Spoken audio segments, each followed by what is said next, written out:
Hello everyone and welcome to another webinar. Today's topic is using play to support children with ASD and ADHD. Thank you everyone for joining us today. So from the title you uh, must have thought that this is about how normal or the usual play that is often seen as something that which is very simple or very natural in childhood.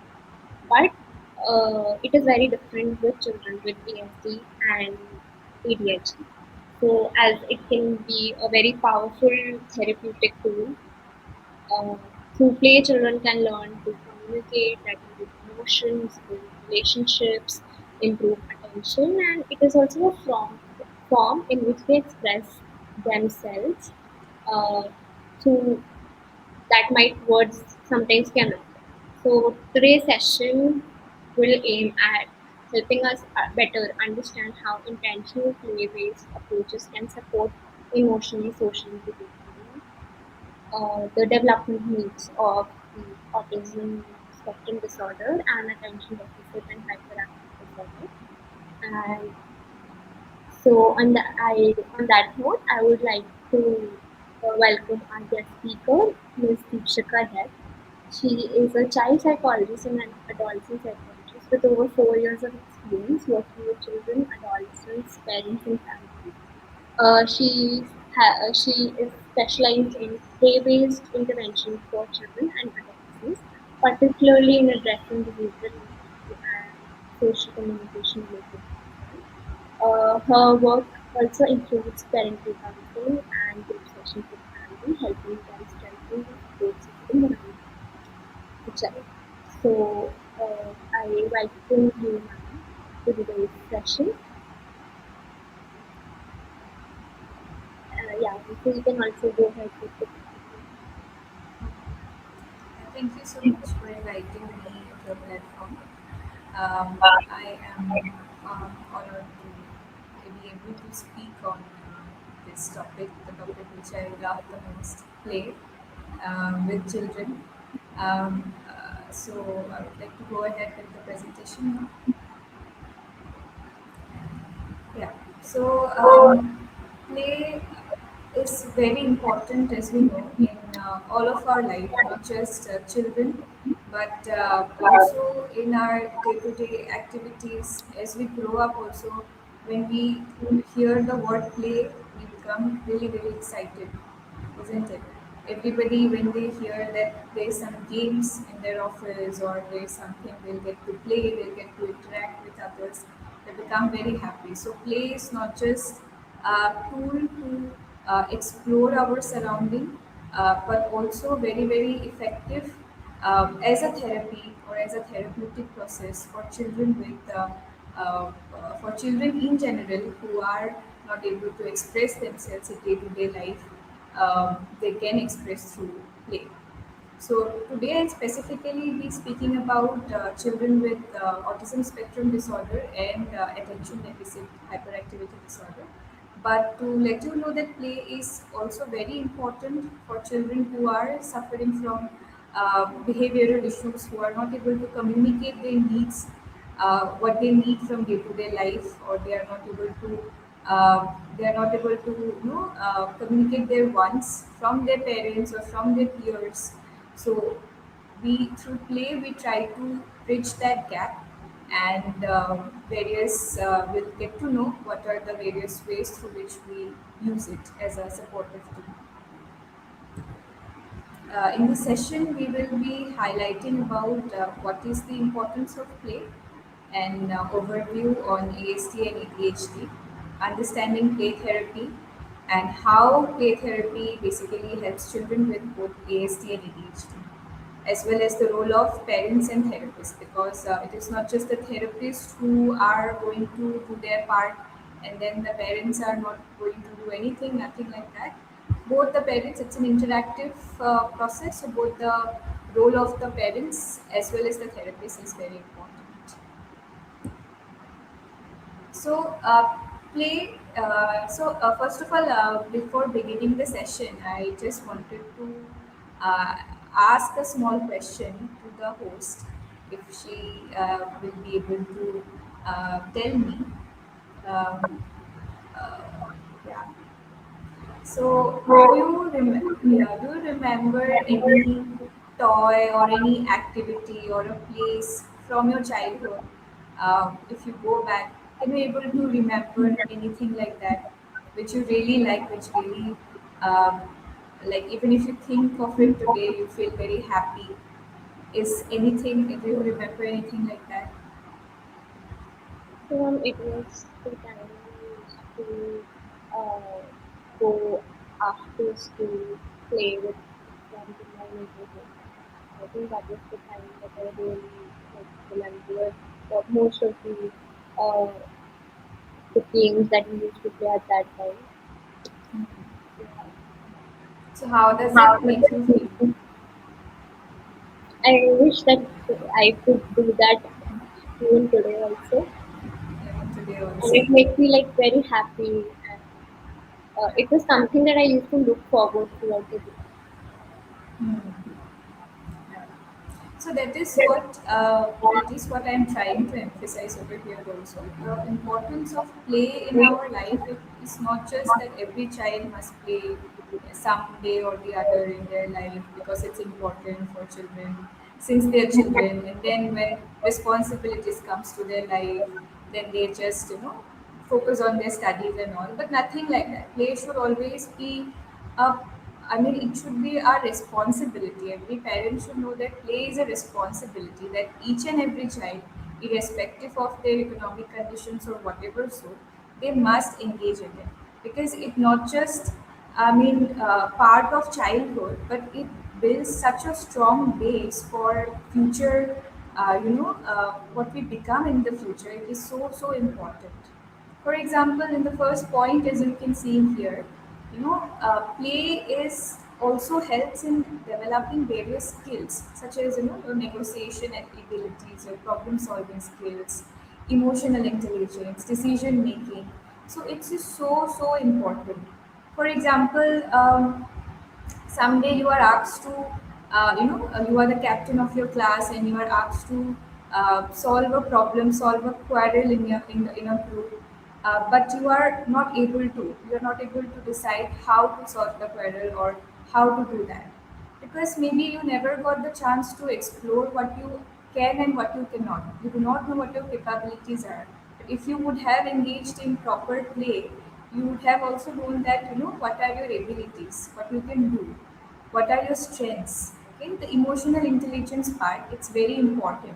It's very important because nowadays we are so stressed out in our life that sometimes we don't realize that what we are missing, that we all have the capability to solve the situation but we cannot.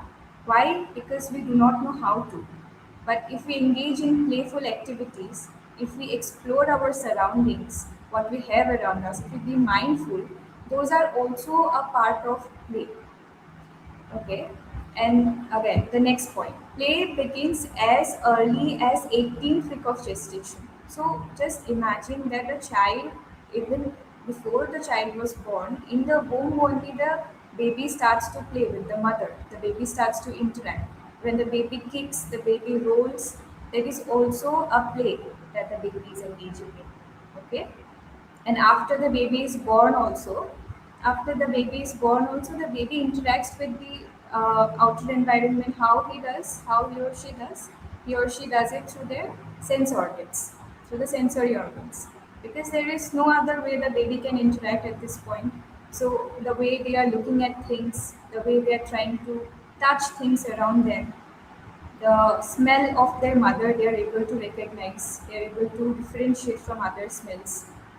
Okay. And then again, they're able to identify the sound of mother, not any other sound but the sound of mother. When the mother comes or when the mother says something, the baby is able to differentiate and can listen. So that is the preliminary play that we are talking about, which is also very important. And what you say to the child, how you say to the child. So now, like I'm talking to you, how I'm talking to you, it doesn't work on a child. on a baby. When you are talking to a baby, you have to change your phonetics. You have to change how you're talking. So, like if you want a chocolate, I give you. Do you want a chocolate? Here's a chocolate. But when I'm talking to a baby, when I'm talking to a small child, I'll be saying it like this: Do you want a chocolate? Here's a chocolate. Do you want to have a chocolate? Take your chocolate. So my way of saying is different, right? So that is why how you speak or how you interact also plays a very important role when a child is small, when a child is just learning or understanding the world around him through his sense organs. Uh, Now comes the different stages of play. Pretend play. Pretend play begins as early as 12 months of age.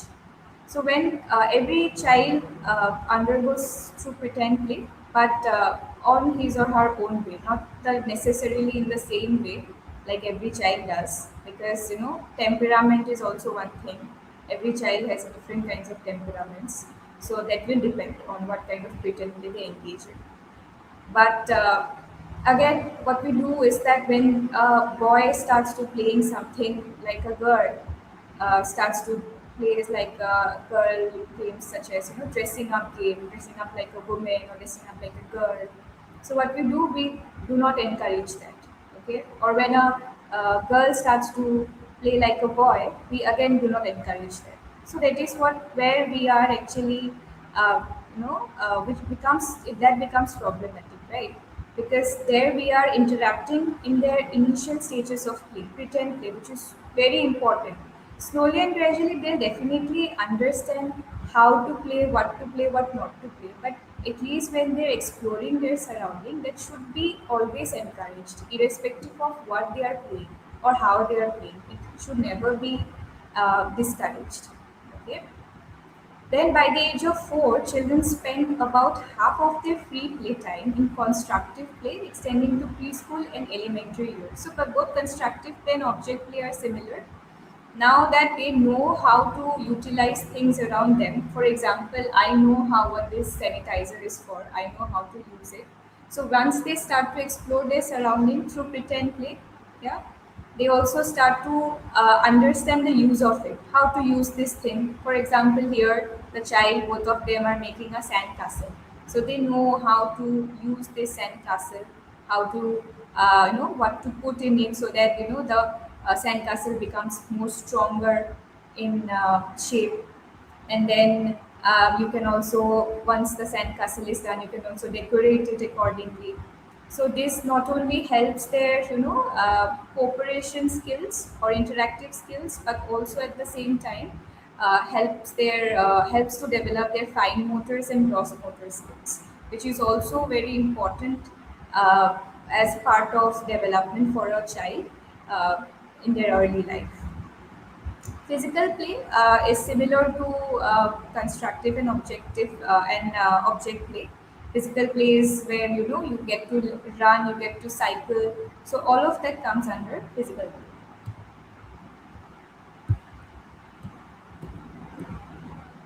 So I'll quickly come to an overview of ASD and ADHD. I will not go much into the the deeper aspects of it, but just to give a brief of what ASD and ADHD is all about. So both of them are neurodevelopmental disorders. So when we say neurodevelopmental, these are two different words, neuro and developmental. So neuro in the sense that both ASD and ADHD, the nervous system is affected. Our nerves are affected. Okay, they are wired in one way, and in ASD and ADHD cases, they are wired in a different way. So it is different from us. Okay, and developmental because it gets manifested during the developmental stage. So we all know that 0 to 18 years is the developmental stage, right? So autism and ADHD, they both gets manifested during the developmental phase only. That is why both of them are neurodevelopmental disorders. So what are the common symptoms of ASD and how do we differentiate between both? Is that in autism spectrum disorder, they have major difficulty in reciprocating. So when I am talking to you, you are understanding and you are replying me back, or you reply me back. But in case of a children with ASD, Autism Spectrum Disorder, the child will not be able to understand so much information at the same time. It will be very much, it will be like an overload of information for them. But if I say that you want this, only three instruction, or you want, if I say only just you want, then they'll understand that okay, ma'am is asking me if I want it or not. But there are also some children where you have to repeatedly tell them, "Ki, you want, okay." Then only they'll understand that okay, ma'am is asking me something, or ma'am is asking me if I want something. So that is why they lack. They have a problem in reciprocating their feelings and in understanding what the other person is saying. Preference for predictability.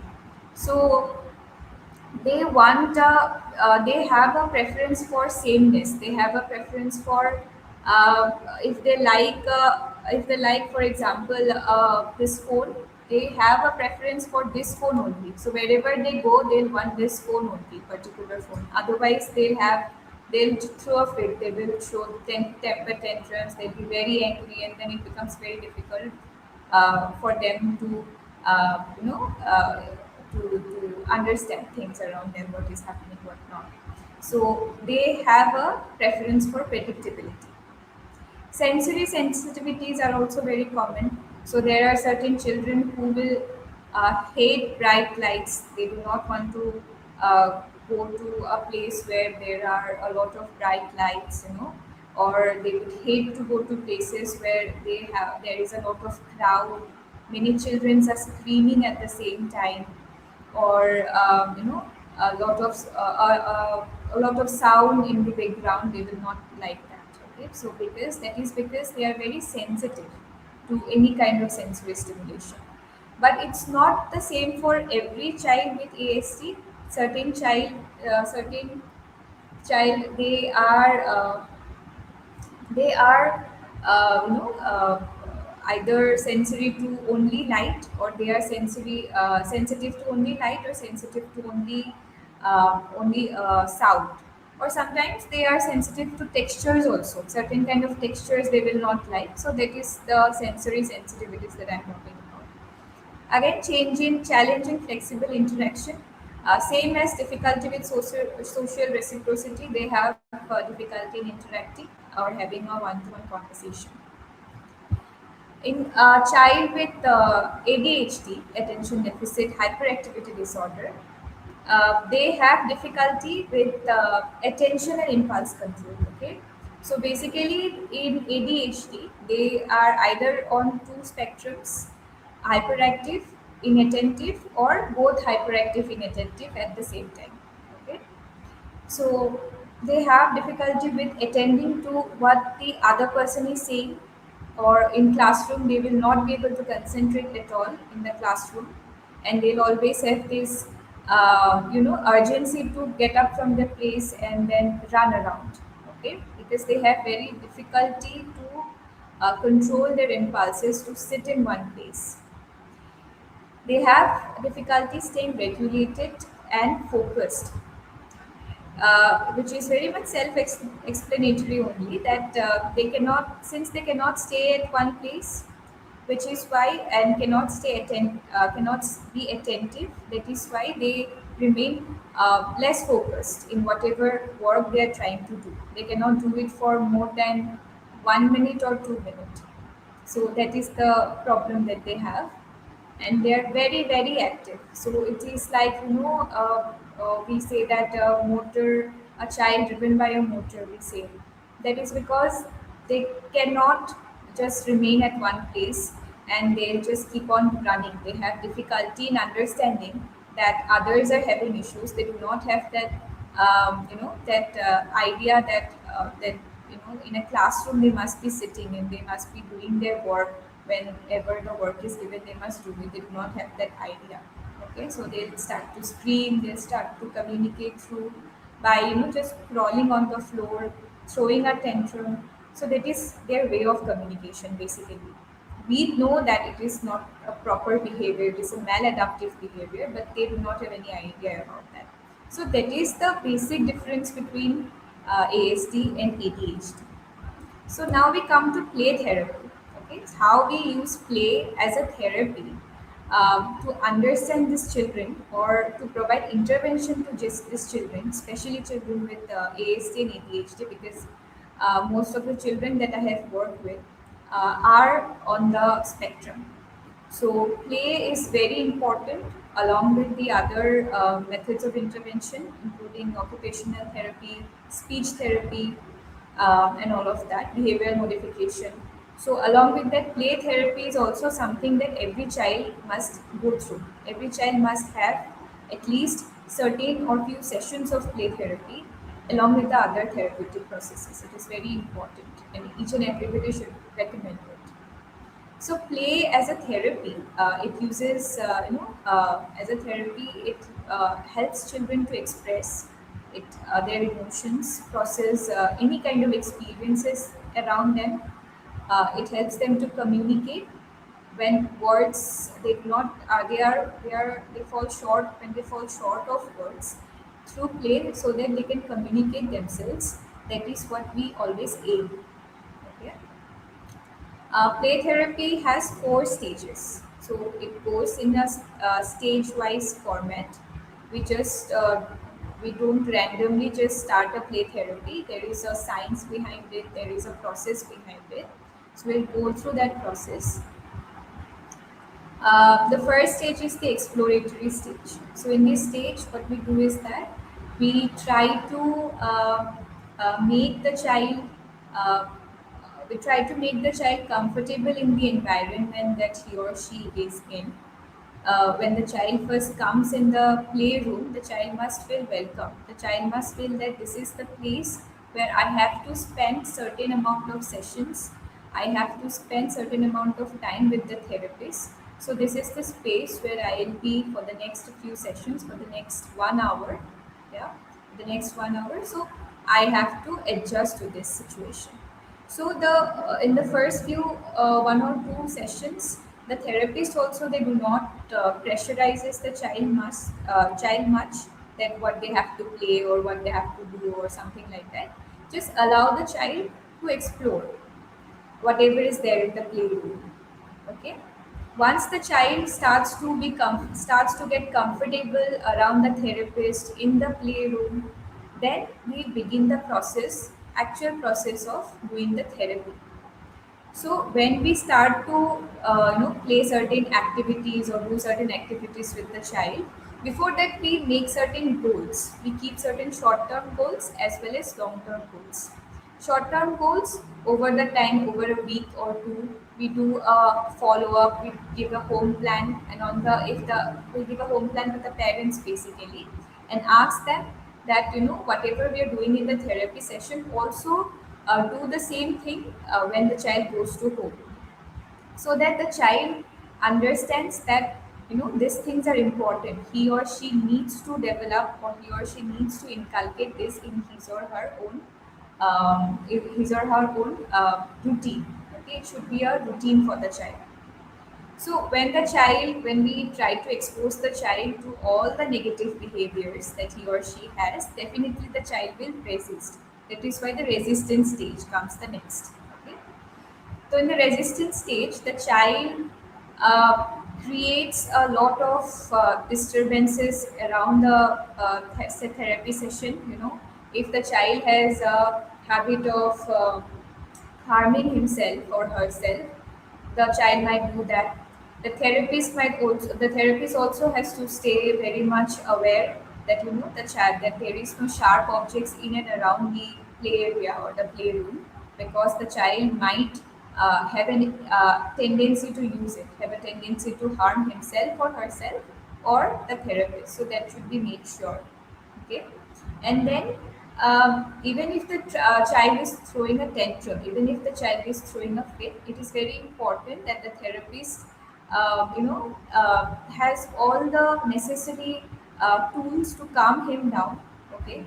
uh, First, the therapy should begin with a relaxation process. so that if the child is very much overwhelmed in that session, the first it should the therapy should do a relaxation session first and then go forward with the therapy, the play therapy. So this might take some time. The resistance stage might take some time. The child might not just willfully agree to come to the session each and every time after the child has entered the resistance stage. But once the child accepts, that this is where I have to come, that everybody is concerned about me, or I am slowly and gradually started to liking the activities that I am doing or what the therapist is trying to do to me, and the therapist is becoming a friend with me. So to meet the friend, I have to come every day. Once the child gets this thing in his head, then comes the work stage. And the work stage is the most lengthiest stage. Okay, it's the most longest stage. uh, this is where finally, if a child has difficulty maintaining eye contact, or sitting at one place, or doing one-to-one interaction with others. Okay, if the child has a habit of hitting others, or academics related things, so all of that we try to convey it in the work phase and work on it through various activities, through home plans and all of that. And then slowly and gradually, the child starts to uh, the child starts to get through it. After that, okay, eye contact gradually starts to come, sitting tolerance increases. Yeah. The tantrums also, the tendency of throwing a tantrum also starts to decrease, and all of that. Then, once we feel that the child is now able to function properly in day-to-day life, we begin the process of termination. Termination is when the child finally uh, can now independently do certain things on his or her own, and then play therapy is not much required when the therapist think that play therapy is not required at this point. So then the therapy starts to terminate. It comes to the last stage, that is the termination stage. But it does not necessarily just gets ended here. What happens is that we just reduce the number of sessions. If it was 2 sessions a week, it becomes 1 session, and then 1 session a month, and then like that, the entire session gets terminated. Ma'am, to add just one thing, what is the role of parents in these stages of life? In these How can stages of parents how can parents also add on to what all the therapist is doing in all of the stages of therapy? So, as a parent, what they should also understand and what is their role? their role throughout the process of the therapy, right? Yeah. So I'll be coming to the slide also, but okay, fine. If you have asked the question, I'll be saying it. Um, Parents. I mean, if you can just mute yourself. Thank you. So the parents basically, what we give is give certain home plans. So for example, suppose a child has difficulty maintaining eye contact. Okay, the child has difficulty sitting at one place. These are the two issues, very common issues every child has. So what we do is that we give certain activities for the parents also, so that they can try to do it with their child. Okay, so for example, what we do is that, for example,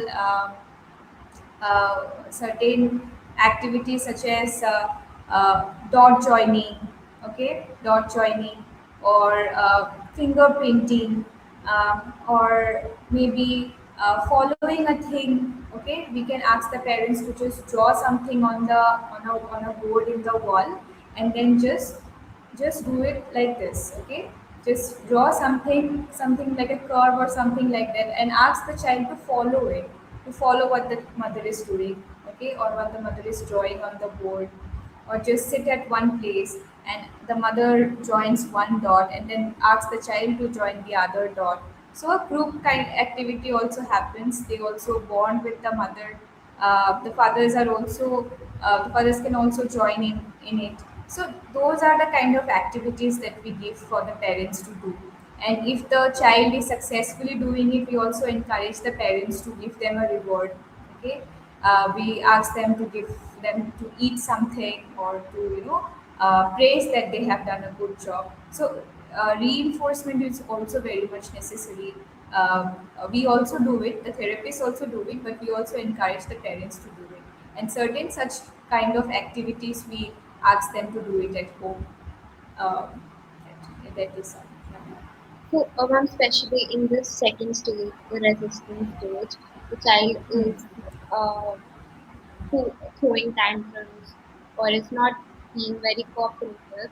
So, as a parent, it was also very difficult for them to see them in this challenging phase. So, at that moment, what a parent should do, because most of the parents, maybe they feel very much uncomfortable, and they then maybe withdraw the child from the therapy, or they think that this is not working, because to move from the first session to the exploratory stage and then to the resistance stage, so it can also have a more the resistance stage could be a little more prolonged for some children also.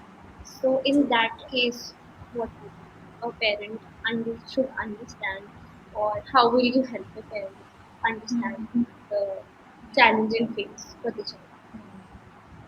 So then it's the only way is having patience, because every child is different. Every child's prognosis is different.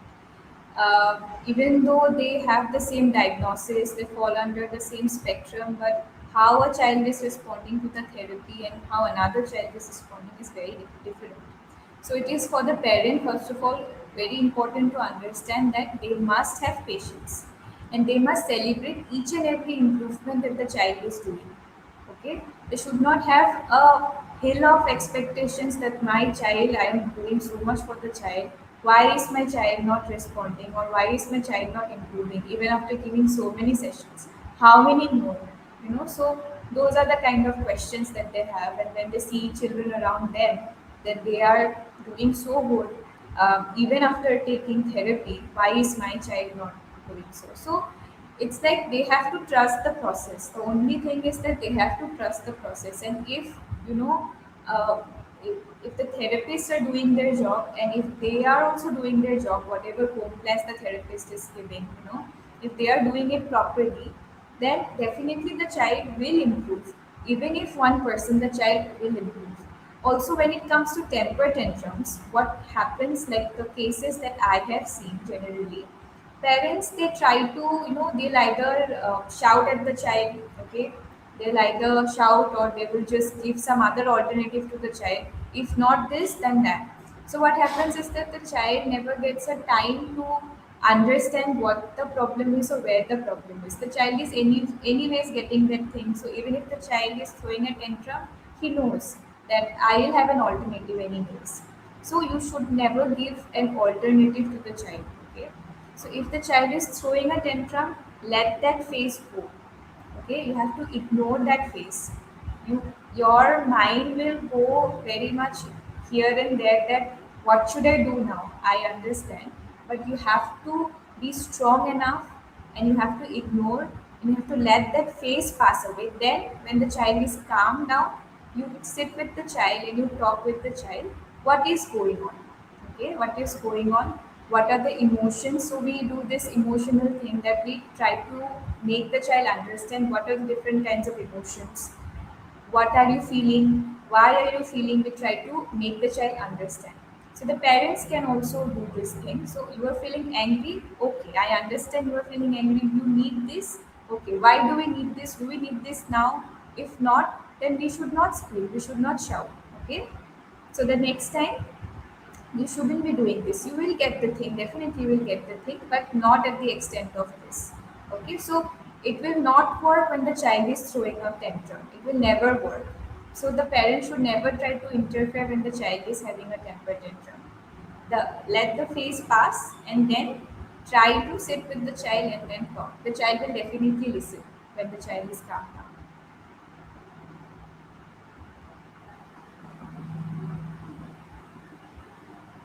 Did I question answer the question? Yes, yes. It's like if like any doubt still is there. If there is any doubt, I can explain. Mm, Or it's no. okay. Shall I continue?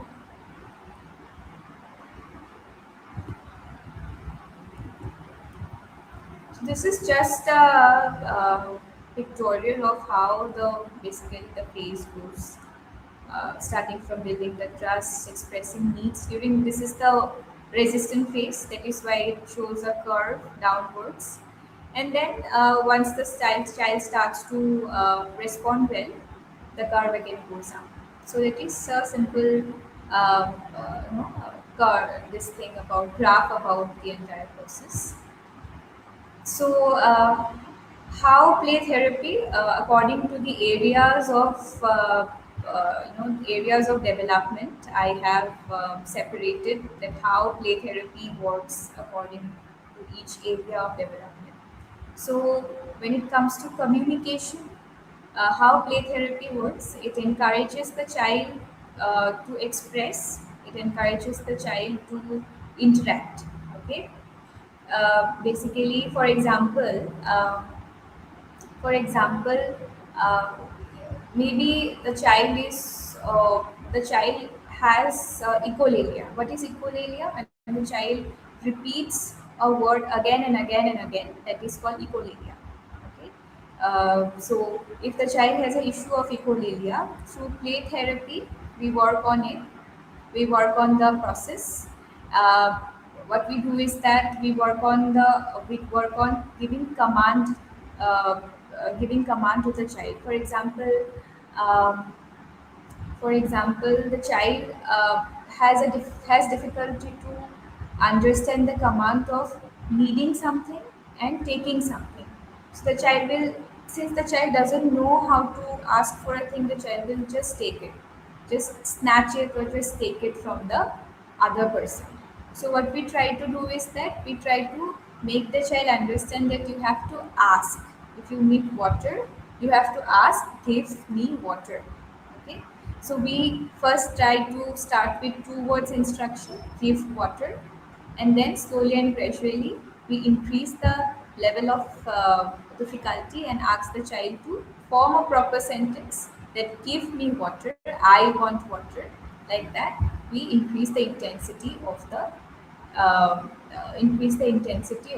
command. So that is how we make the child able to communicate in a better way.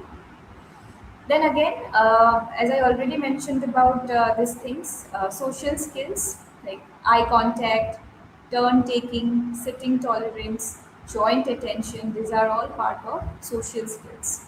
So when a child it is when a child comes to our therapy, it is our duty to understand where the child is lacking and work on those areas only. We do not unnecessarily try to improve the child in each and every, even if the child is doing good in that area, we do not mess with that. Only the area which is the child in which the child is lacking, we try to focus on that. So social skills is where most of the child they have the issue with.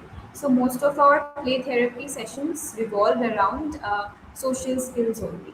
Okay, turn taking, how to take turns, how to ask for your turn, if I can, or how to ask for permission, how to ask permission to take turns. Then attending joint attention. If I'm able to pick two pens at the same time with two of my two of my hands. If with this I'm able to pick up, with this also at the same time I'm able to pick up. So joint attention I am giving in here, right? So that is what joint attention is all about. Then comes emotional regulation. Emotional regulation is when a child is able to express what he or she is feeling. If he or she is feeling very much overwhelmed in a situation, he or she must know that he has to cry. Okay, he has to just let that emotion out. Sometimes what happens, they scream, they just crawl on the ground because they do not know how to express or show that emotion. So we help them do that. We help them get their emotions out through the process of play. Again, sensory based activities. There are many sensory based activities which we give to children. For example, playing with sand, playing with pebbles, water play, all of water play, bubble play, all of these are very important or very effective way of play that works with children, that helps them to regulate their sensories, their heightened sensory issues, and is very effective in helping them to get over their other sensory related problems. Then we come to flexibility. It helps them flexibility in the sense that it helps them to identify their own strengths, what where they are good at, so that they can adapt to situations. When they grow, this is not very much. It will the child will not very much will not understand this when they are small, but when they grow up into adolescence and then into adults, they'll be able to understand that, now that they have taken this therapy, now that they have taken gone through a process of intervention, they are able to, adapt to new situations. They're able to overcome the challenges that a situation throws upon them. So it is very important that, a child must also become flexible through play therapy, especially a child with autism spectrum disorder. This adaptation to new situation uh, becomes difficult for them. So through this process, we are also working on this thing. Similarly, in children with ADHD, since they have the main issues with them is attention and hyperactivity, inattention and hyperactivity. So what we do is that, again, the same thing. They have difficulty waiting, turn taking, and over their controlling of their self. So what we do is that the main goal in here is only that, since they are highly energetic, so we need to just channelize their energy from one place to another. Okay, so parents are usually very much worried about the fact that that they are getting a lot of complaints from the school that the child hits others children, the child doesn't sit at a place for a long time, or when they are home also, the neighbors are very much concerned about this particular child. They scream a lot, they're not able to sleep at the night. So all of these issues people usually have with children with ADHD. So what we do is that we always encourage parents to uh, give them, or to make that channelize their energy from one activity to another, not just allow them to just do study or sit at one place and do study, or just sit at home and do and just spend time at home only, but encourage them to play activities like football, cricket, or where physical activity is basically involved. We always encourage parents to go for that. Okay, it will help them control their emotions. It will help them to control their energy level, and they also get proper sleep if that is maintained properly, if that is done properly, or the parents gets to understand that in a better way. Yeah. So movement based activities here, as it is mentioned, structured movement based activities is very important, so that each and every part of their body is involved, like both their gross motor as well as their fine motors are part is equally involved. Those kind of activities we always encourage a child with ADHD to be involved in. It not just helps to manage their frustration, but also emotional outburst. Okay, so once they are able to channelize their energy at proper places, they also get hold of their sudden emotional outburst. Okay, they are able to communicate in a better way. They are able to show their emotions in a proper manner. Lastly, it will also help them to have a cordial relation with their peermates, which otherwise they do not have, or have very much difficulty in maintaining peer relation.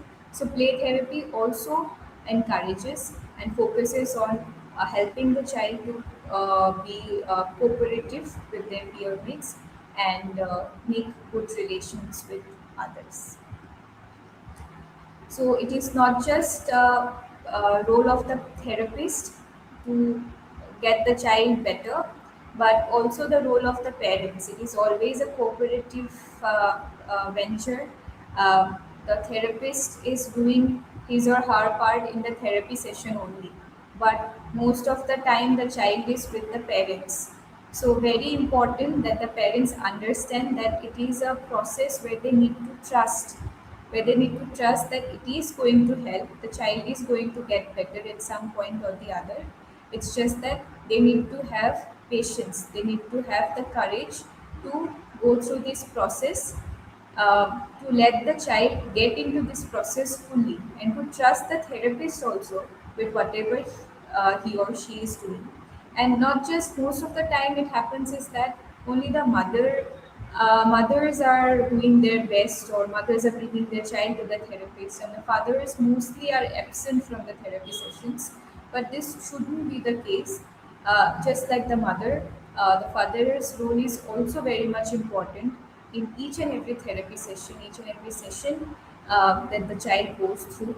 And the therapy session should also have a parental session also in between, which we call the parent. I have not involved that slide in here, but there is also a therapy called the parent-child interactive therapy. So in the parent-child interactive therapy, in between certain play therapy sessions, after certain play therapy sessions are over, we go for a PCIT, parent-child interactive therapy, where we call the parents also for a session, not just a particular client. We might call few clients at the same time, and all of them sit together. So it becomes a group therapy also at the same time.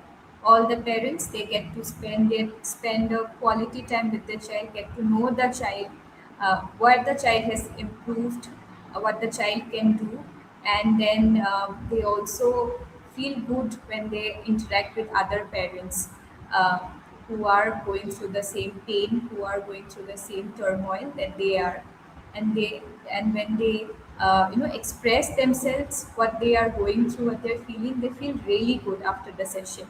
So after few play therapy sessions, we go for this PCIT session, PCIT sessions, and yeah, that is all. Um, after that.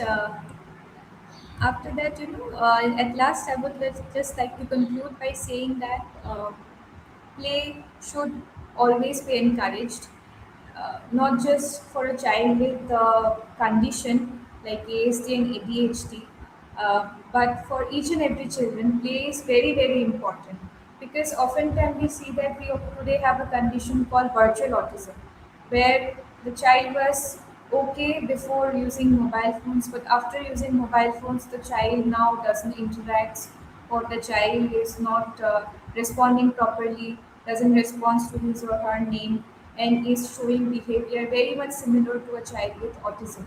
Okay, so why this is happening? Because parents are giving the child phones, just making the child sit with the phones. The child is not eating, give him or her phone. The child is not, the child is crying, give him the phone.